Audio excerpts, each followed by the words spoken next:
오늘 주신 말씀 다니엘서 2장 24절에서 35절. 이에 다니엘은 왕이 바벨론 지혜자들을 죽이라 명령한 아리옥에게 가서 그에게 이같이 이르되 바벨론 지혜자들을 죽이지 말고 나를 왕의 앞으로 인도하라. 그리하면 내가 그 해석을 왕께 알려 드리리이다 하니,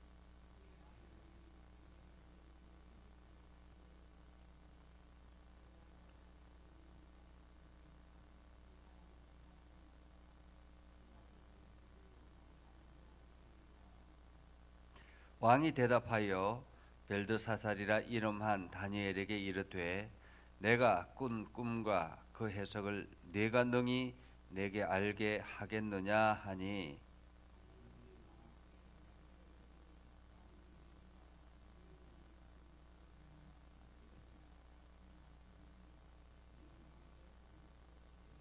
오직 엄밀한 것을 나타내실 이는 하늘에 계신 하나님이시라. 그가 느부갓네살 왕에게 후일에 될 일을 알게 하셨나이다. 왕의 꿈 곧 왕이 침상에서 머릿속으로 받은 환상은 이러하니이다.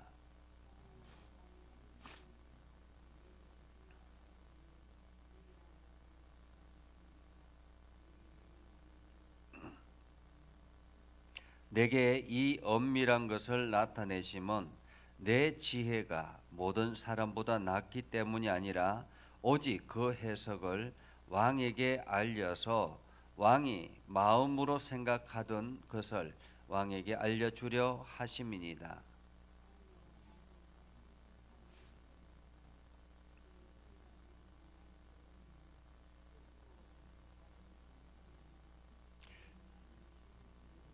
그 우상의 머리는 순금이요 가슴과 두 팔은 은이요 배와 넓적다리는 노시요.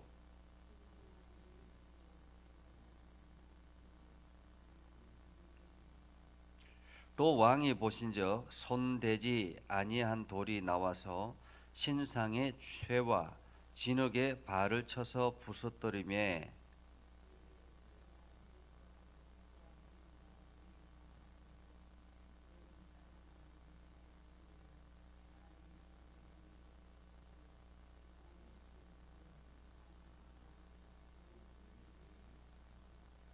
아멘. 오늘도 하나님의 은혜가 여러분의 삶에 그리고 여러분의 생활에 가득하기를 바랍니다. 여러분들이 오늘도 좋은 일들 많이 경험해서 하나님의 은혜를 만 백성들에게 함께 나누는 그러한 축복의 통로가 되기를 주님의 이름으로 축복합니다. 사람들은 자기중심적으로 생각을 합니다.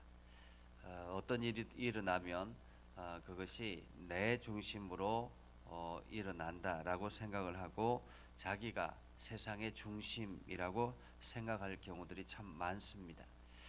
오늘 다니엘이 하나님의 말씀, 하나님의 지혜를 받고 난 다음에 이 하나님의 지혜를 자기 중심적으로 해석하고 자기 유리한 쪽으로 이용하려면 충분히 그럴 수 있는 그러한 상황이었습니다. 사실 다니엘이 하나님으로부터 받았던 지혜는 엄청난 사건이지요. 왜냐하면 지금 바벨론 왕 느부갓네살이 꿈을 꾸고 그리고 그 꿈을 바벨론에 있는 모든 술객들, 지혜자들, 점술가들 이런 사람들한테 알아내라 이야기를 했는데 아무도 알아내지를 못하고 그래서 바벨론에 있는 모든 지혜자들을 죽여라 어명이 떨어졌고 이제는 순식간에 바벨론에는 점술가, 지혜자 아니면은 뭐 여러 사람들 이러한 그 계통에 일하는 모든 사람들이 다 몰살당할 처지에 놓여 있습니다. 그 중에 물론 바벨론과 다니엘과 그 친구들도 함께 포함이 되어 있었죠. 이때에 하나님께서 다니엘에게 그 꿈을 알게 하셨고 그리고 그 꿈을 이제 다니엘이 가지고 있는 거예요. 엄청난 비밀을 지금 다니엘이 깨닫게 된 것입니다. 자, 이것을 충분히 자기 어떤 성취 아니면 자기 자신의 어떤 성공할 수 있는 도구로 이용할 수 있음에도 불구하고 오늘 다니엘은 철저하게 자기의 성공을 위해서가 아니라 하나님을 높이는 그러한 일에 집중하는 것을 봅니다.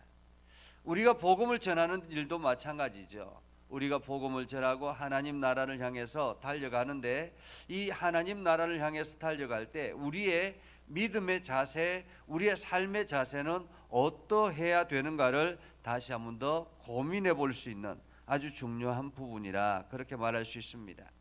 지금 다니엘은 10대 청소년입니다.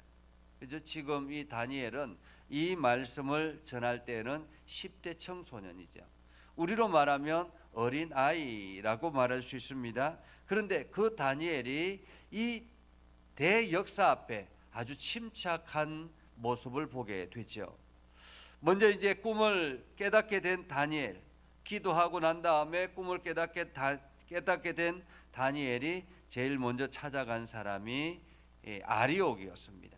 아리옥은 이 모든 지혜자들을 죽이라고 명령을 받아서 이제 실행하는 책임자입니다. 그러니까 이 아리옥은 모든 지혜자들을 지금 죽이러 찾아다니는 그러한 역할을 맡은 사람이 바로 아리옥이었습니다. 근데 다니엘이 먼저 아리옥에게 찾아가서 바벨론 지혜자들을 죽이지 마십시오. 내가 그 꿈을 왕에게 알려드리겠습니다 라고 이야기를 합니다. 그러니까 지금 아리옥도 굉장히 난처한 일이었죠. 모든 지혜자들을 순식간에 다 죽이고 나면 사실 바벨론의 이 모든 일들은 이 지혜자들에 의해서 움직이고 있었는데 이 지혜자들을 죽여버리면 이 바벨론이 앞으로 굉장히 어두울 것이다라는 그런 생각을 하고 있었을 텐데 이 아리옥이 다니엘의 말을 듣고 난 다음에 황급하게 왕에게 들어갑니다. 황급하게. 그러니까 급하게 왕에게 들어갔다라는 말은 아리옥도 참 잘됐다 이런 생각을 했던 거죠. 참 잘됐다. 그래서 왕에게 들어가서 이야기합니다. 내가 사로잡아 온 유다 자손 중에 한 사람이 왕에게 그 해석을 알려드리려고 합니다. 이렇게 이야기를 하죠. 사실 이 아리옥도 굉장히 큰 모험일 수 있습니다. 그렇죠? 만약에 다니엘이 왕한테 들어가 가지고 엉뚱한 말을 하면 이 모든 책임은 아리옥이 져야만 하는 그러한 아주 위급한 상황입니다. 그럼에도 불구하고 오늘 다니엘, 청소년인 다니엘, 어린 다니엘이 그렇게 요구하자 아리옥은 그 말을 그대로 받아들여서 왕에게 찾아가는 놀라운 일들을 우리는 보죠. 이 말씀의 이 이야기의 배경에는 누가 함께하고 있다라는 사실을 우리가 알 수 있습니까? 그것은 바로 하나님이 계시다라는 것을 알 수 있습니다. 하나님이 계시지 않았으면 하나님께서 아리옥의 마음을 이렇게 감동을 주어서 왕에게 그냥 급하게 다니엘의 그 이야기를 듣고 전해야 되겠다라는 이러한 생각을 할 수가 없죠. 하나님이 하지 않으셨으면. 그렇지 않습니까? 어린 청소년이 찾아와 가지고 그 세상에 그 위대한 바벨론에 있는 지혜자들이 다 모르는 것을 그 이 어린아이가 왕에게 알려드리겠다라고 이야기하니 그것을 받아들이기가 쉬운 일은 아니죠. 그렇지 않습니까? 그럼에도 불구하고 이 아리옥의 마음에는 다니엘의 이 말이 믿어졌다라는 것입니다. 다니엘의 말이. 그러니까 여러분들이 어떤 일을 하든지 간에 하나님 앞에 먼저 기도하고 하나님 앞에 모든 것들을 맡기는 진실성이 있을 때, 믿음이 있을 때 이러한 역사가 일어나는 것입니다. 여러분이 전하는 그 이야기가 상대방에게 신실하게 믿어질 수 있게 만드는 것이 필요하잖아요. 그렇죠? 여러분들이 아무리 진실한 이야기를 가지고 있다 할지라도 여러분이 아무리 어제 중요한 문제를 가지고 있다 할지라도 상대방이 여러분의 이야기를 듣지 아니하면, 믿지 아니하면 아무런 소용이 없지 않습니까? 오늘 아리옥이 마찬가지죠. 다니엘의 이야기를 듣고는 그냥 황급하게 왕에게 찾아가는 놀라운 일을 우리는 보죠. 자, 그렇게 해서 이제 왕이 다니엘을 불렀습니다. 어린아이죠. 10대 청소년 어린아이 다니엘을 불렀습니다. 그러자 왕이 이야기합니다. 내가 나의 꿈을 알고 그것을 해석해 줄 수 있겠느냐라고 물었습니다. 이때 다니엘이 이야기하죠. 다니엘이 예, 할 수 있습니다. 이렇게 이야기하는 것이 아니라 오늘 성경에 보면 27절에 이렇게 이야기해요. 왕 앞에 대답하여 이르되 왕이 물으신 바 엄밀한 것은 지혜자나 술객이나 박수나 점쟁이가 능히 왕께 보일 수 없어되 오직 엄밀한 것을 나타내시리는 하늘에 계신 하나님이시라. 이 다니엘이 굉장히 강심장이에요. 지금 이 왕은 하나님을 알지 못하는 사람이잖아요. 하나님을 믿지 않는 사람이죠. 우상을 섬기는 사람입니다. 그런데 지금 왕이 철저하게 지금 알아왔던 그 모든 믿어왔던 그 우상을 이렇게 섬기는 그 제사장이라든지 지혜자라든지 술객이라든지 박수라든지 점쟁이, 지금 왕이 철저하게 말을 듣고 따르는 그 사람들이 이 일을 알 수 없다. 이것은 오로지 엄밀한 것을 나타내시는 하늘에 계신 하나님 외에는 알 수 없다라고 이야기를 하는 것입니다. 용기를 가지고 지금 다니엘이 하나님의 말씀을 전하는 거죠. 하나님을 전하는 것입니다. 그러자 그 하나님이 바로 느부갓네살 왕에게 후일에 될 일을 알려주셨습니다. 이렇게 말하는, 후일에 대해서 알려주셨습니다. 그러니까 하나님께서 이 땅의 주관자다라는 것을 지금 다니엘은 이야기를 하는 거예요. 예, 알 수 있습니다. 내가 그것을 이야기하겠습니다. 그냥 바로 이야기하는 것이 아니라 하나님이 어떤 분인가, 그것을 갖다가 지금 다니엘이 먼저 이야기를 하죠. 그리고 난 다음에 다니엘의 이야기가 이렇습니다. 29절에 보면 왕이 침상에서 장래 일을 생각할 때에, 이게 이 말이 굉장히 중요한 것 같아요. 지금 왕이 장래 일을, 앞으로 일을 얼마나 고민하고 있는가 하는 것을 지금 인정해 주는 거죠. 왕을 먼저 인정해 주는 거예요. 그러니까 우리가 사람들과의 대화를 나누는데 어떤 사람들은 대화를 나누면 나눌수록 기분 나쁜 사람이 있어요. 그렇죠? 이게 어떤 사람은 말을 계속 하는데 왠지 기분 나빠. 그런데 어떤 사람은 같은 대화를 나누는데도 굉장히 기분이 좋은 사람이 있어요. 그것은 뭐냐면 대화의 기술이죠. 그러니까 상대방을 먼저 높여주고 상대방을 인정해주면서 자기의 할 말들을 하는 사람과 그냥 상대방을 깔아뭉개면서 자기의 할 말을 하는 사람, 이것은 굉장한 차이입니다. 그러니까 내 말에 아무리 진실성을 가지고 있다 할지라도 상대방을 높여주면서 인정하면서 그 이야기를 하면 상대방이 기분 좋게 들을 수 있습니다. 그런데 내가 아무리 진실한 이야기를 가지고 있다 할지라도 상대방을 깔아뭉개면서 상대방을 무시하는 투로 이야기를 하면 상대방은 기분 나빠서 그 이야기를 안 듣는 거예요. 대화의 기술이라고 말할 수가 있죠. 오늘 다니엘은 정말로 대화의 기술의 최고라고 말할 수 있습니다. 왕이 장래 일에 대해서 얼마나 고민하고 있는지 하나님께서 알고 계십니다라는 의미죠. 왕이 침상에서 장래 일을 생각할 때에 엄밀한 것을 나타내시는 이가 장래 일을 왕에게 알게 하셨사오며, 그러니까 사실 다니엘이 이 이야기를 할 필요는 없잖아요. 그렇죠?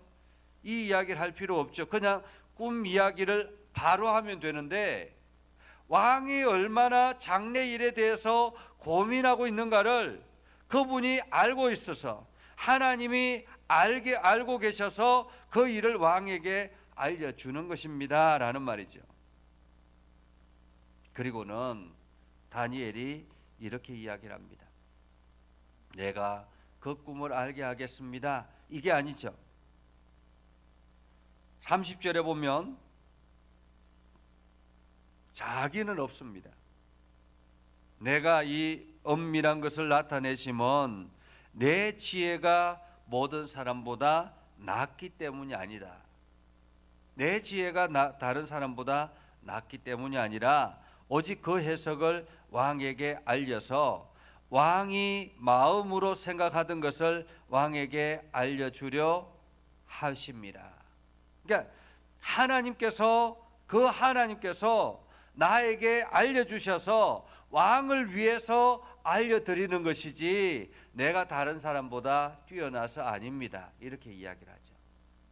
자기를 철저하게 낮추고 하나님을 높이면서 그 속에 왕이 정말로 하나님이 왕을 생각하고 있다는 것을 알려주는, 그것을 전해주는 아주 대화의 최고의 기술을 다니엘은 보여주고 있습니다. 충분히 자신의 미래를 위해서 이 일들을 사용할 수 있음에도 불구하고 다니엘은 그러지 않았다라는 것입니다. 오로지 하나님만 높이며 나아가는 다니엘. 그러면서 이제 왕에게 다니엘이 이야기합니다. 왕이 본 꿈은 이렇습니다. 31절에 보면 이렇게 이야기하죠. 큰 신상을 왕은 보셨습니다. 그런데 그 신상에는 엄청나게 빛이 나고 그리고 그 신상의 모양이 심히 두려운데, 왜냐하면 그 우상의 머리는 순금이고 가슴과 두 팔은 은이고 배와 넓적다리는 노시고 종아리는 쇠요, 그 발의 얼마는 쇠요, 얼마는 진흙이더라. 그리고 또 다시 왕이 꿈에서 또 본 것이 있는데 그것은 손대지 아니한 돌이 나와서, 그러니까 어디서 왔는지 그 돌이 나와서 신상의 쇠와 진흙에 발을 쳐서 부서뜨리는데 그것이 부서지면서 은과 금이 다 부서지고 타작마당의 겨와 같이 완전히 부서지더라. 그리고는 우상은 온데간데 없고 친돌만 태산을 이루어서 온 세계를 가득하더라. 이렇게 이야기를 합니다. 그러니까 다니엘이 지금 이 느부갓네살 왕이 그 꿈 이야기를 정확하게 가감없이 그대로 전하는 것을 보게 되죠. 오늘 우리가 이 말씀을 통해서 우리가 볼 수 있는 것은 하나님께서 우리들을 하나님의 말씀의 통로로 사용하셨다라는 것입니다.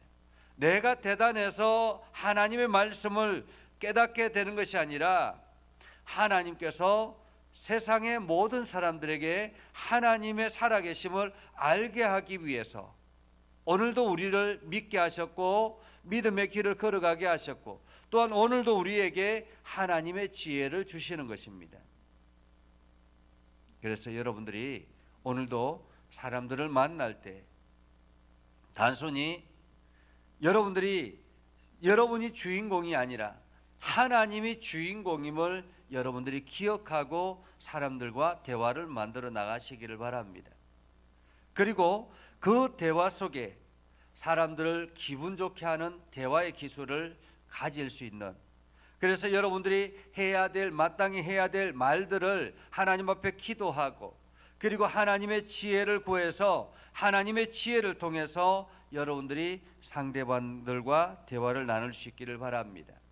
그래서 여러분들이 오늘도 하나님을 높이며 나아가는 복된 하루가 될 수 있기를 주님의 이름으로 축복합니다. 기도하겠습니다. 거룩하신 아버지 하나님, 오늘 다니엘이 비록 어리다 할지라도 용기를 가지고 하나님의 축복의 통로의 역할을 감당하는 것을 우리는 봅니다. 하나님, 오늘도 우리에게 주어진 하나님의 말씀, 이 말씀을 우리가 과감 없이 사람들한테 전할 텐데 무엇보다도 대화의 기술들이 필요합니다. 하나님, 우리의 입술에 하나님의 지혜를 불어 넣어 주셔서 마땅히 해야 될 말들을 하게 하시되 상대방을 기분 좋게 하여서 그 상대방이 내가 전하는 그 말씀을 잘 신뢰하며 받아들일 수 있도록 하나님 은혜를 더하여 주시옵소서.